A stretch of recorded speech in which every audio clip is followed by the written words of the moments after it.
Sorry, I hadn't looked at anything about the movie. Like, I didn't see a trailer.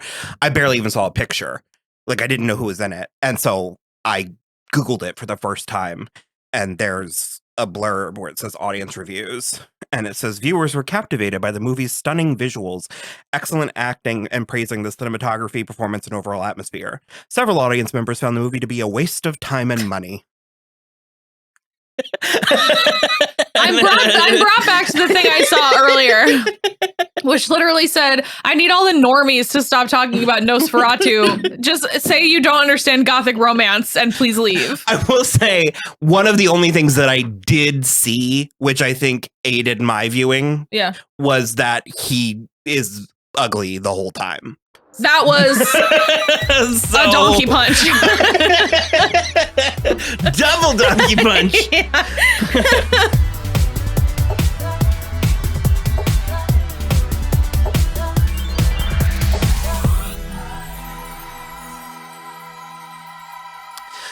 Hello, everybody. I'm Will. And I'm Kristen. And this is So I'm Watching This Show, your new favorite pop culture show where we talk about shows. On today's episode, I'm always like this and that and yada yada. We're talking about Nosferatu. Da-na-na, da, da-na-na, da.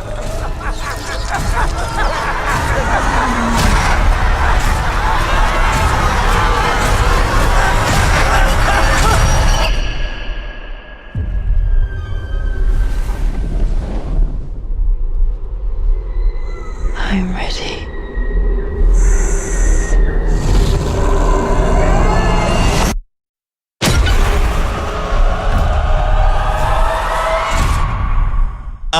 Okay, so we just got back from Nosferatu. We did talk just a skosh at dinner. Yeah. So I have a sense of what you thought and where this is going. I don't think it's a spoiler to say that we all liked it. It was great. It was a fantastic movie. Robert Eggers is 4 for 4. I don't love The Northman. I liked The Northman. I mean, I haven't rewatched it. The Northman. He has yet to make a bad movie. No, he's yet to make 4 for 4. Okay, he's yet to make a bad movie. I will say my favorite is still The Witch. Is it? Of all 4, yeah. Probably. Yeah. The Lighthouse. His stuff needs to be sexier than I wanted than it is. That's fair. Because the Lighthouse was almost so close to being sexy. There's just only one might even say there's just only so long that I can watch two crazy dudes drink kerosene and not fuck each other. And then the worst part is I actually am in the camp that finds Willem Dafoe sexy, but he like went out of his way to lighthouse him up. To make sure that any remaining skosh. Similar thing in this movie. So, okay, again, right out of the gate, excellent. 4 out of 4.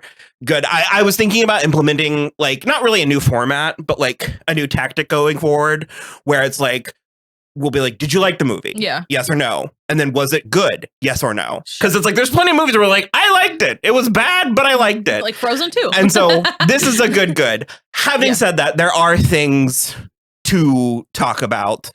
Nosferatu is apparently a pretty verbatim version of Dracula. So much so that I gather it was apparently like a total ripoff and it got sued and everything. Did it? Yeah. I was going to say, I wondered if that was maybe because it was like 1920. It was before the Bela Lugosi. So I wondered if maybe the laws were different then. It was 1922 because this came out 102 years after. The plot verbatim, like it is Dracula. I love Dracula. Bram Stoker's Dracula. The book, the story, almost every adaptation of it. So in that sense, Nosferatu has high. Yeah. What's the phrase? Has big shoes to fill. Yeah, has big shoes to fill. Or a high watermark. Yeah. I loved this. I love that it did it. It was not. At no point was this movie afraid of what it was. Sure. I think Robert Eggers has a really firm handle on what he's doing and how he wants to do it. I will say that I do prefer Bram Stoker's Dracula. I prefer a little bit more color. I prefer more conventional sex. Yeah. I prefer the characterizations and again, this was all excellent. I even said that I was like, Wicked's got some competition for costumes because these all of it, like all of the costumes, but it's very easy to judge costumes based on a gown. Yeah. And there was a handful of gowns. It was giving me Sleepy Hollow. Also, at the beginning, it was giving Fievel Mousekowitz. It really was. He had to head out west. Nick Holt had like that hat on. I liked it more than you did, but we've been having actually a lot of Fievel Mousekowitz hats because one of the guys on Bake Off had a Fievel hat in one of the episodes, and so Fievel is having a good time right now. Now that we've gotten that out of the way, that both of us hard prefer the sexier Dracula. Yeah, I will say I am kind of astonished how well this worked. Sure. It was kind of working for me. I think it worked great. I think the story is unimpeachable. I think they did it great. No, I mean Count Orlok. Oh. He kind of worked for me. Sure. And I was honestly with it. Yeah. All the way up until, this is a spoiler show, I don't remember if we said that, but all the way up until the sex scene at the end where he was remember Sharonda Williams with that American Horror Story? Pusticles. There was too many pustules. I do remember that. And also getting caught on the sinew of her chest in his teeth. I didn't care for that either. Here's the thing. But go ahead. All I was going to say to relate it to the sexiness of it, which I understand. I am not a moron. I know that the original Nosferatu, he is never hot. I get it.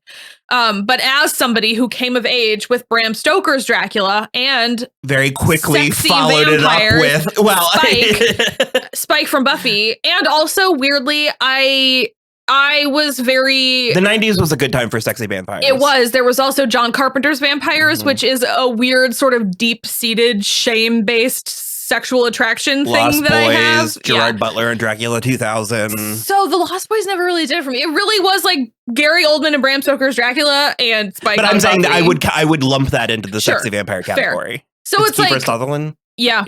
And Jason Patrick and both Corys are in it as well.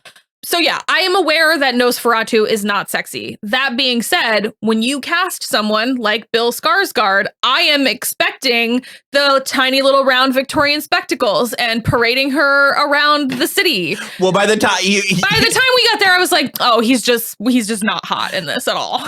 By the time you realize, because I think we both knew it was an adaptation of Dracula, but by the time we realized how word for word, like how literal of an adaptation it was, you spent the first third of the movie frothing for when they get back to, it was Germany, but for when they get back to civilization and he starts courting Lily-Rose Depp. Exactly. You were certain that was coming down the pipe. Well, also you had made a comment before we went into the movie that there's a scene with Aaron Taylor Johnson in which the entire audience somewhere gasped.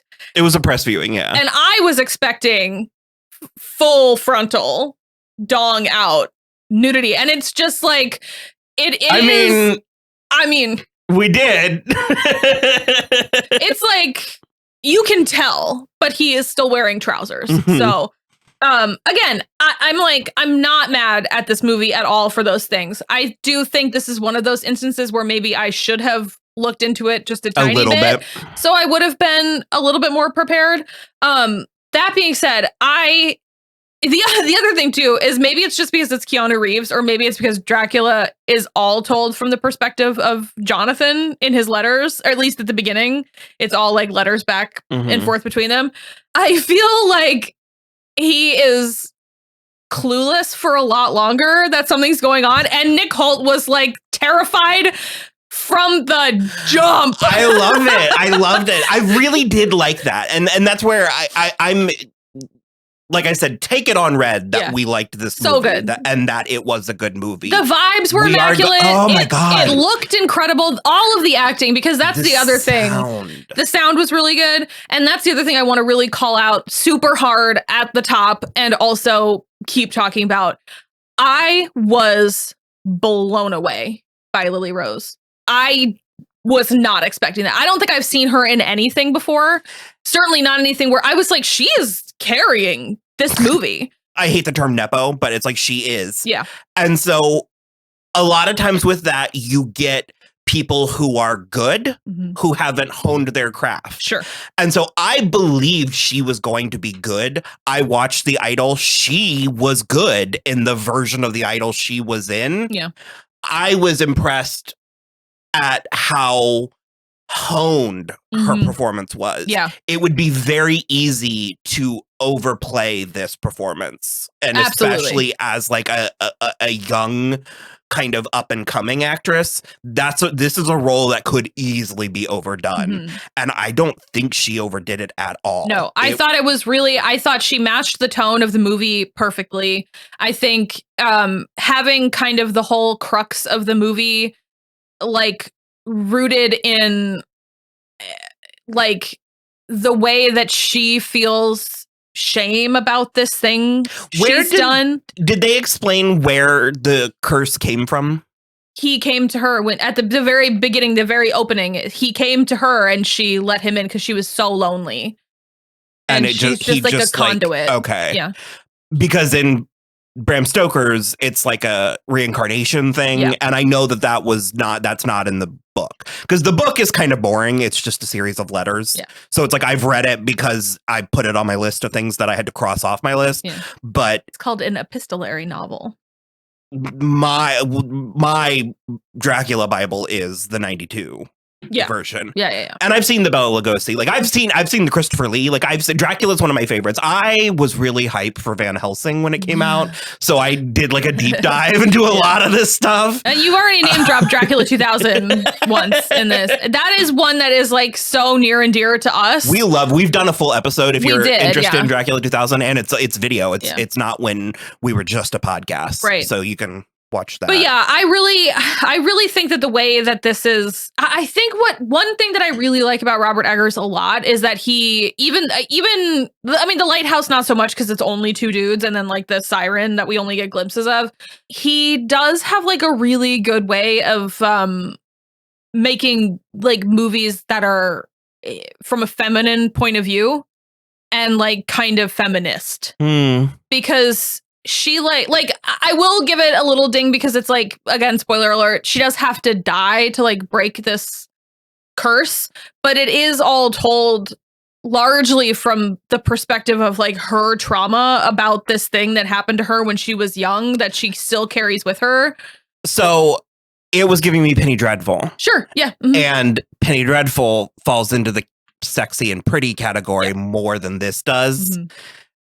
And I still haven't fully made my point. I actually was blown away by what allegedly Bill Skarsgård did with this role. Is that him? Is that his voice? Yeah. I was looking at the trivia and let me find it again. It was so much that, like I said, it's like I can't use a word as pedestrian as sexy to describe this because it's not. It's vile. Yeah. But the choices were so bold and sure of themselves that I was kind of digging it. Like I kind of was bummed when Nicholas Hoult left the castle. Like part of me wanted to just keep seeing how much more psycho that sexual could get. Yeah. So it says, according to Bill Skarsgård, his voice was the aspect of the part he worked hardest at, spending 6 weeks before shooting, not doing much else than just recording himself. And on set, I would keep doing these exercises. It sounds kind of like Mongolian throat singing. It's insane. It was so drawn out. Yeah.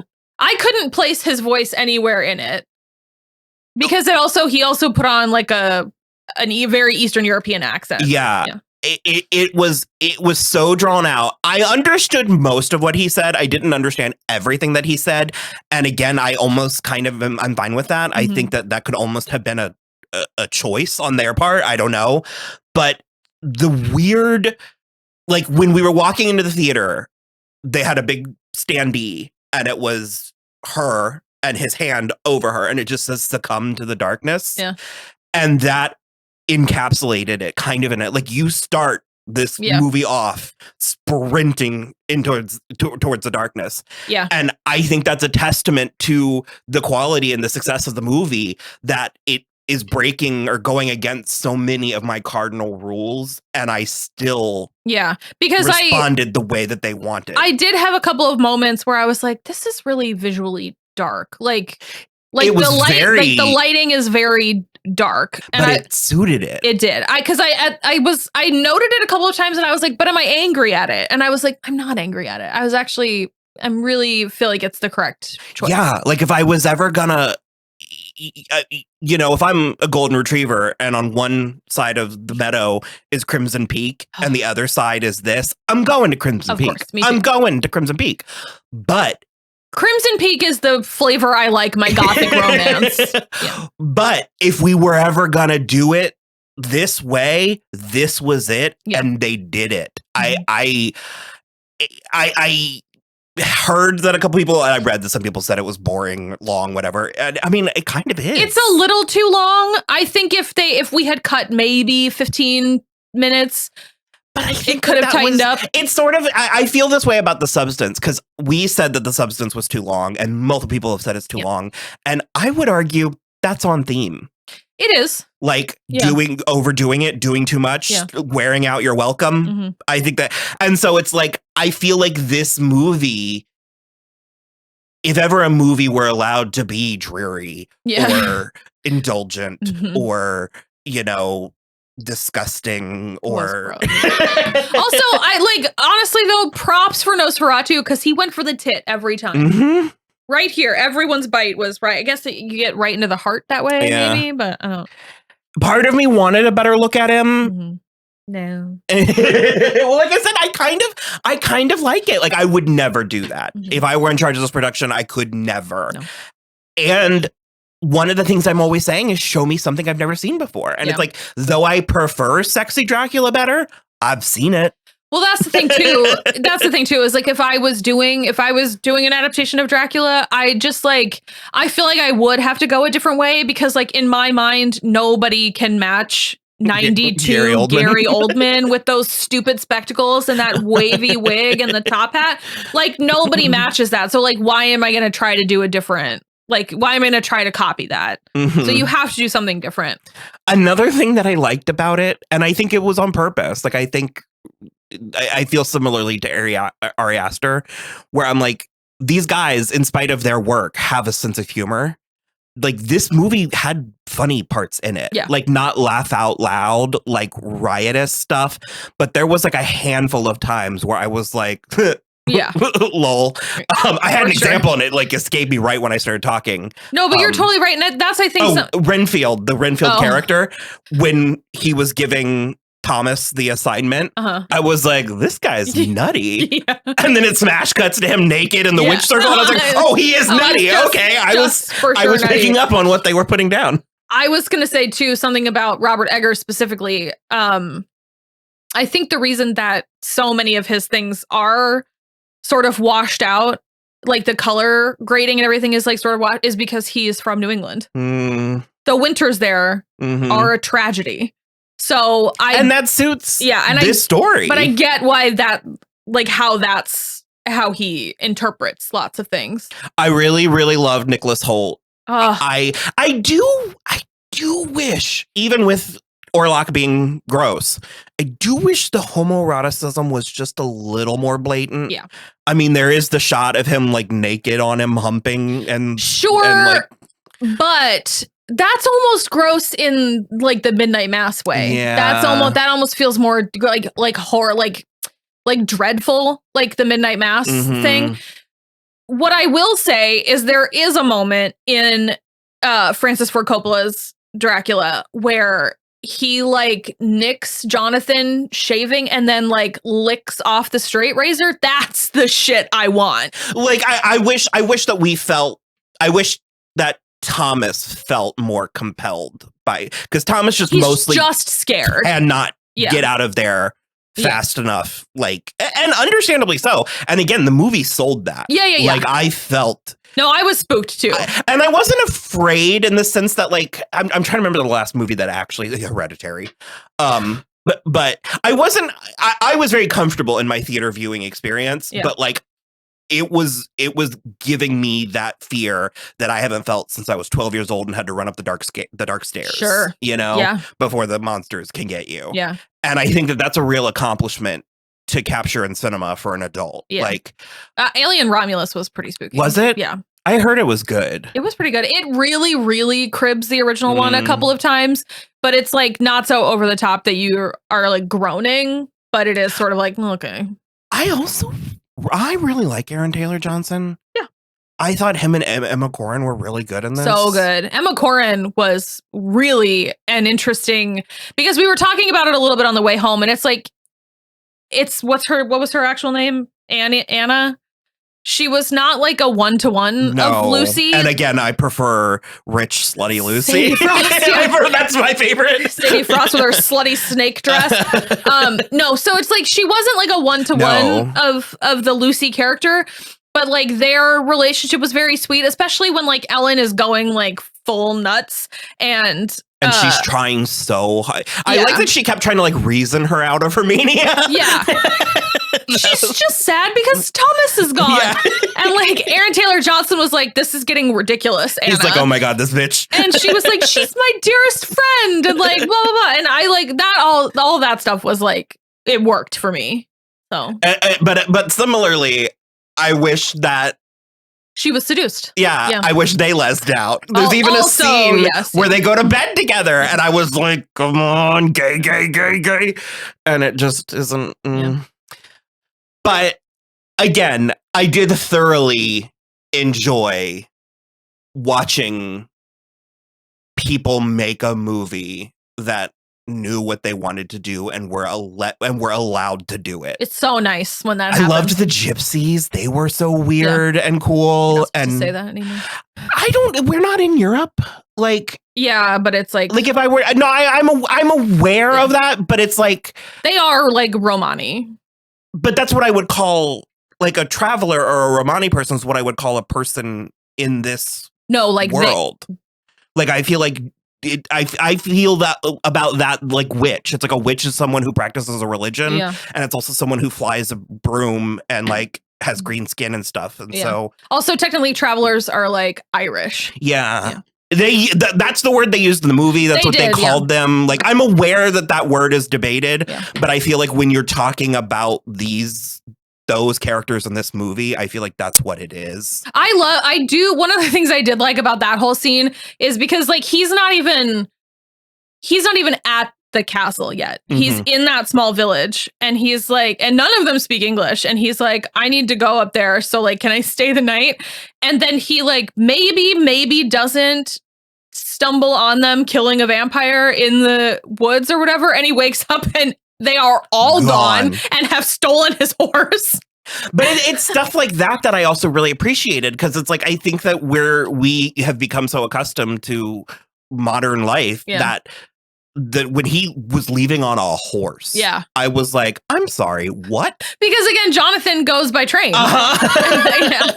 And so like just sort of that culture shock of what it would have been like to travel long distances in the 1830s. Through those damn Carpathian mountains. Right? No thanks. It's such a cliche of like the old Universal movie monsters with the old Romani woman being like, stay away from that palace. Well, like the Harbinger. Like, she's like, very a Harbinger There were character. so many things that he did in this movie that are tried and true cliches, and they felt so crystal clear and fresh, like the crossroads. Yeah, he like literally is like walking from the village up to the castle, and he like gets to a crossroads and then just stops, and I was like, don't stop at the crossroads, you dummy. And then the friggin' Coach de Boer comes to take him.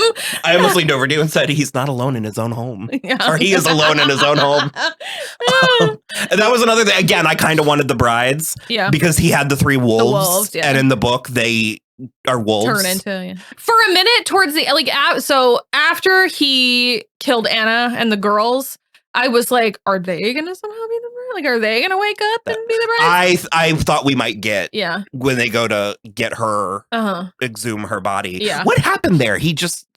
Aaron Taylor Johnson, he just slept with her and died? Yeah, he was just sad, so his dead wife. And then his heart went out? Well, no, he had the plague. He had like a mark on his. He got so the plague was real. Yeah, I mean, he did release those rats. Oh, so so was he a vampire who had the plague? Is that what was happening? No, I think he's just able to do that. It's just part of his curse. I assume. Yeah.